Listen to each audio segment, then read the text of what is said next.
Assalamualaikum warahmatullahi wabarakatuh. Perkenalkan, nama saya Susmi Fariska dengan NIM 2201010032 dari jurusan Teknik Elektro angkatan tahun 2022 Universitas Maritim Raja Ali Haji. Di sini saya akan membuat tugas untuk memenuhi mata kuliah sinyal sistem dengan judul pembentukan sinyal sederhana yang diampu oleh Pak Tony Sehendra, STMCS. Adapun poin-poin pembahasan pada video ini yaitu yang pertama, definisi sinyal CT, yang kedua, definisi sinyal DT, yang ketiga, pembentukan sinyal CT di Jupyter Notebook, yang keempat, pembentukan sinyal DT di Jupyter Notebook. Langsung saja kita ke poin pertama. Pada dasarnya, sinyal memiliki dua bentuk tipe, yaitu sinyal continuous time atau CT dan sinyal DT. Yang pertama, sinyal continuous time atau CT adalah sinyal yang memiliki nilai pada setiap waktu dalam rentang kontinu. Sinyal tersebut dapat dinyatakan sebagai fungsi matematis yang didefinisikan untuk setiap nilai waktu dalam interval kontinu.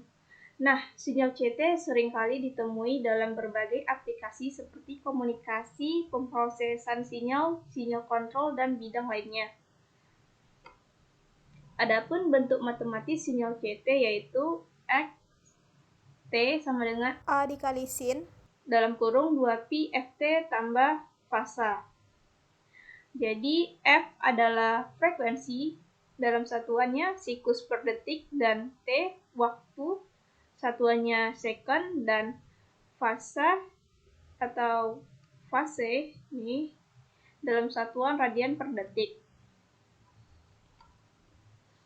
Nah, langsung saja kita ke sinyal discrete time atau DT. Sinyal discrete time atau DT adalah sinyal yang nilainya hanya didefinisikan pada titik-titik waktu discrete. Dalam representasi matematisnya, sinyal DT Xn dinyatakan sebagai sekumpulan nilai yang terdapat pada titik-titik waktu discrete n. Setiap elemen Xn dalam sinyal DT mewakili nilai sinyal pada waktu discrete tertentu n. Adapun bentuk matematis sinyal DT yaitu Xn sama dengan A dikali sin 2pi Fn tambah fasa. Nah, di sini frekuensinya dalam satuan siklus atau sampling. Oke, langsung saja kita masuk ke pembentukan sinyal CT di Jupyter Notebook.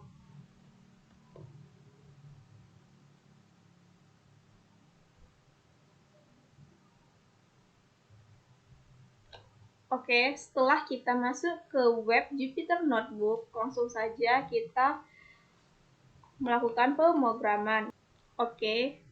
Yang pertama kita lakukan adalah mengimport library-nya.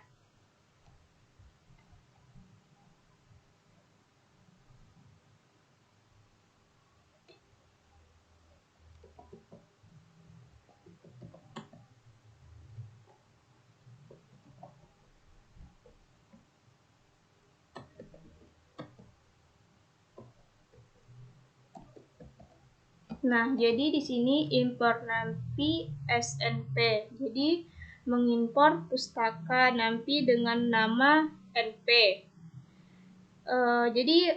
NumPy adalah pustaka Python yang digunakan untuk melakukan komputasi numerik. Langsung kemudian kita import mat.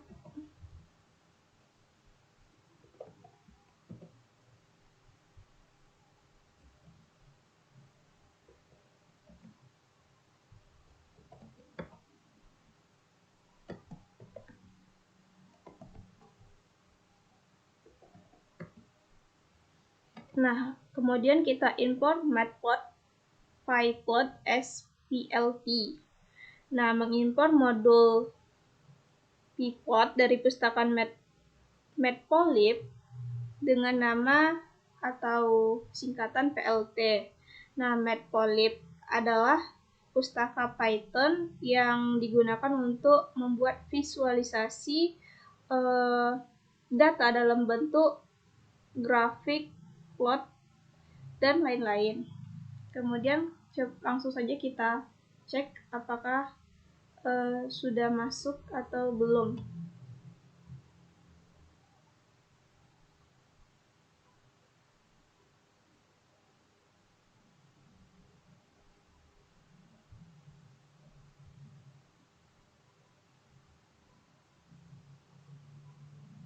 Oke, saya ketinggalan di sini. Ketinggalan lib-nya, langsung aja kita.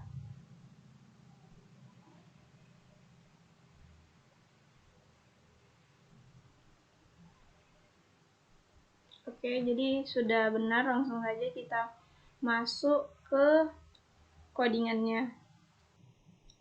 Langsung kita masukkan T sama dengan np-lib.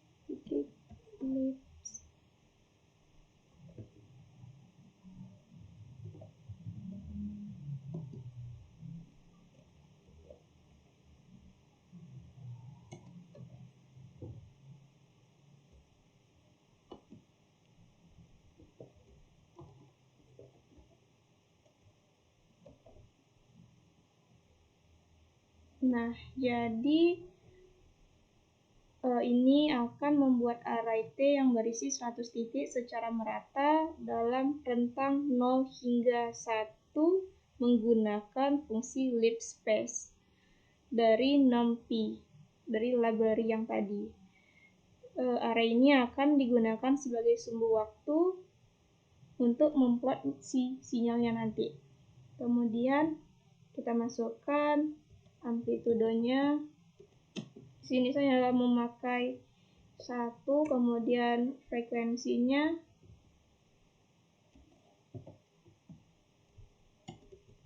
sini saya menggunakan 2. Jadi tergantung teman-teman gunakan.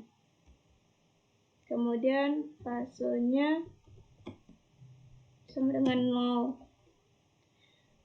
0. Oke, kemudian kita masukkan rumus sinyal CT yang telah kita bahas tadi pada awal video dalam bentuk matematika yang kita ketikkan di laptop.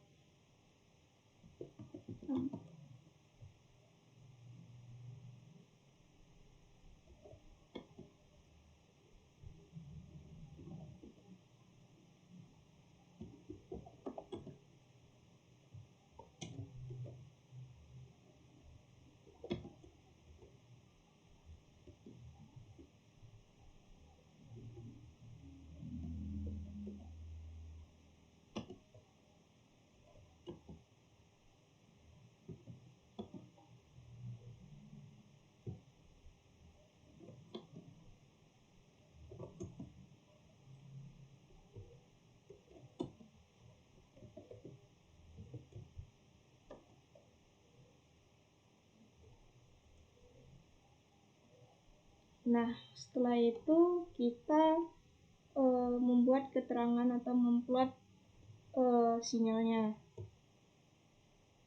Sini saya memberikan komentar memplot sinyal.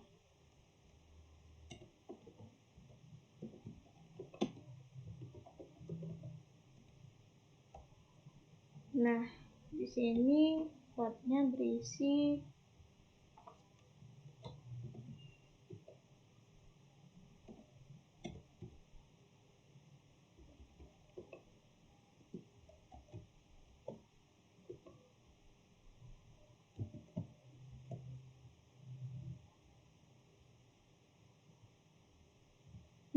PLT plot T,X di situ digunakan untuk memplot sinyal sinusoidal X terhadap T atau waktunya menggunakan fungsi plot dari matplot.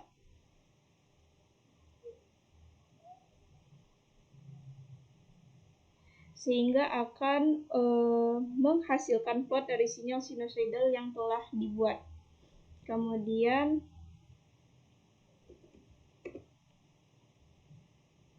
plt titik titel.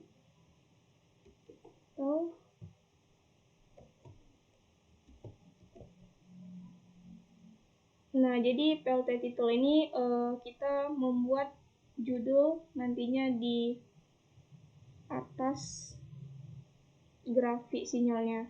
Jadi di sini saya mau memberikan judulnya pembentukan sinyal CTT. Kemudian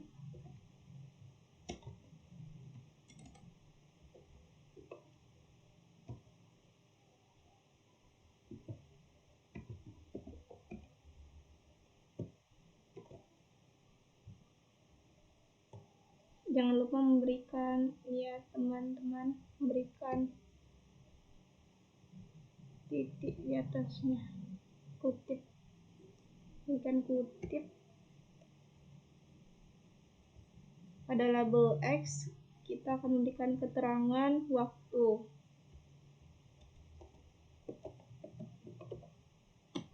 dalam satuan second.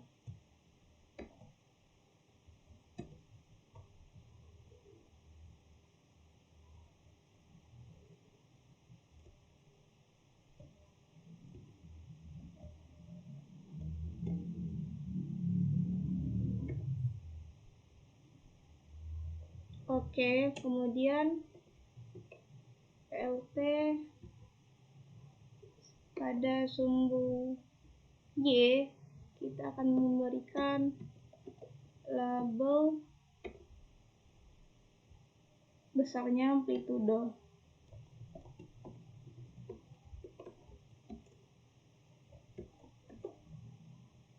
Oke, kemudian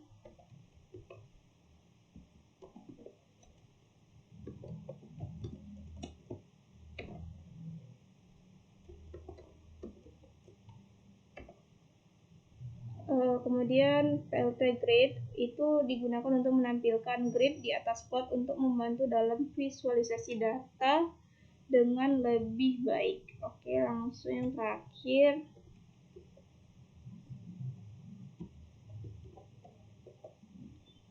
Nah, jadi plt titik show ini digunakan untuk menampilkan plot yang telah kita buat. Setelah itu langsung saja kita run untuk menampilkan grafik sinyalnya. Nah, jadi di sini grafiknya telah muncul sesuai dengan perintah yang telah kita tentukan. Jadi di sini amplitudonya nilai maksimalnya adalah 1, jadi sudah sesuai. Yang kedua dalam waktu 1 detik, jadi sudah sesuai. Oke, langsung saja kita lanjut pada sinyal yang kedua, yaitu sinyal DT. Baik, langsung saja kita lanjut ke sinyal yang kedua, yaitu sinyal DT. Langsung saja kita masukkan codingannya.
Nah, di sini terdapat T sama dengan NP lint space dalam kurung min 0,1, 0,1,50, yang dimana itu membuat array T yang berisi 50 nilai berjarak sama dalam rentang dari 0,1 hingga 0,1. Array ini akan digunakan sebagai nilai sumbu X untuk plot nanti. Oke, kemudian kita masukkan N karena sinyal DT menggunakan N. N-nya bebas, tergantung kita memakainya berapa. Di sini saya memakai 10 dan kemudian amplitudonya saya buat sebesar 5. Jadi teman-teman perlu kita ingat kalau pada saat kita mencari bentuk grafik dari sinyal CT yang tadi itu menggunakan frekuensi, sedangkan pada sinyal DT itu menggunakan N. Kemudian fase sama dengan 0. Kemudian kita masukkan rumus matematis sinyal DT.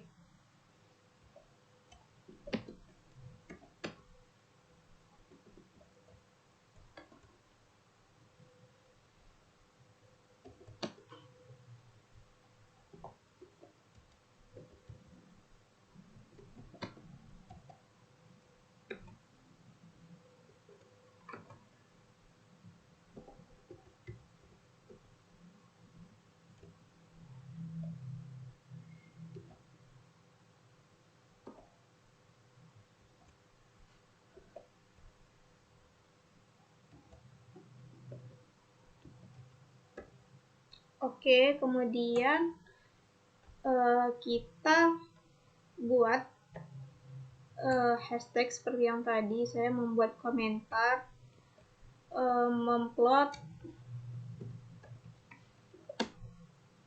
sinyal DT. Oke teman-teman, langsung saja kita buat plotnya itu pertama.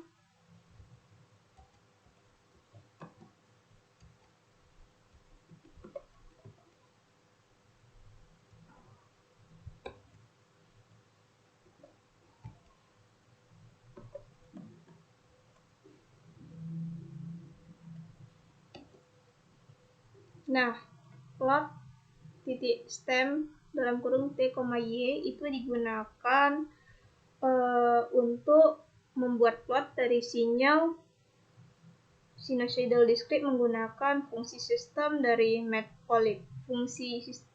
Fungsi dari stem ini akan digunakan karena kita menggunakan data discrete.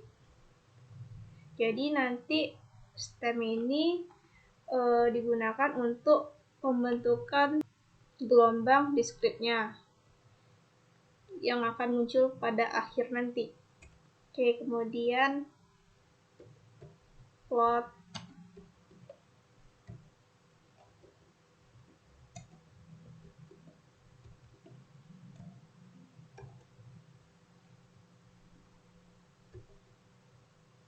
Nah, plot title ini adalah judul pada grafik sinyal DT nantinya. Jadi sini saya membuat judul pembentukan sinyal DT.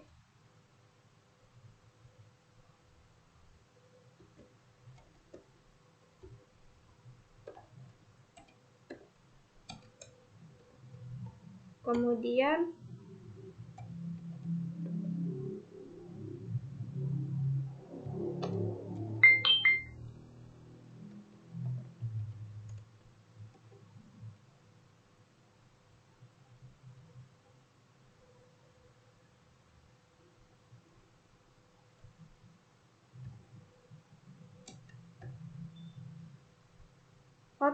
hot X label. Nah, kita membuat label pada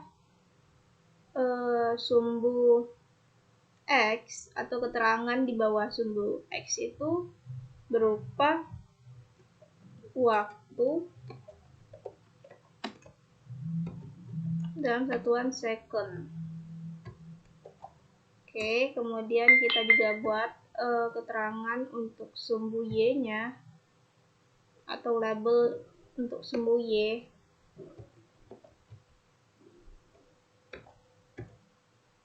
Itu adalah labelnya amplitudo.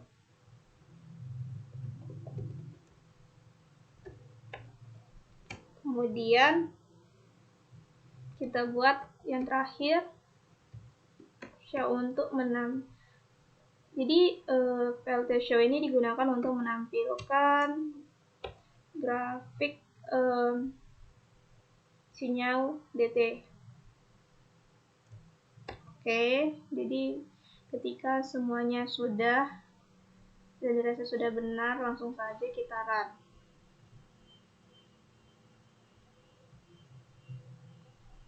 Oke, jadi di sini sudah tertampil bentuk sinyal DT berdasarkan codingan yang telah kita buat. Nah, di sini ada amplitudo, keterangan amplitudo dengan perintah X label tadi.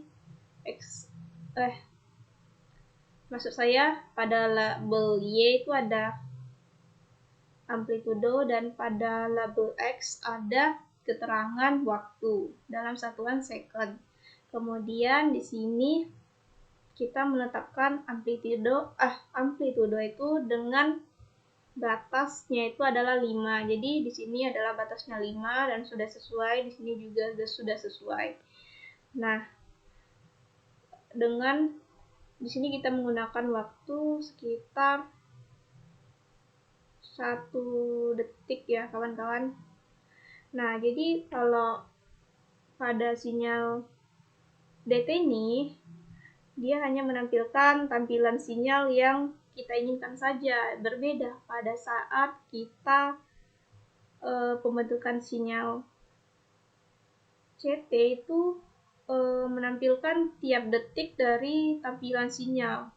Jadi kalau sinyal DT ini yang tampilan yang dengan nilai yang kita inginkan saja, dan pada sinyal DT itu mempunyai ciri khas yaitu ada titik-titik seperti ini. Berbeda pada saat kita pembentukan sinyal CT itu sinyalnya hanya berbentuk gelombang dengan waktu ya. Jadi dia setiap waktu itu ada bentuk gelombangnya, berbeda pada saat pembentukan sinyal DT. Baik,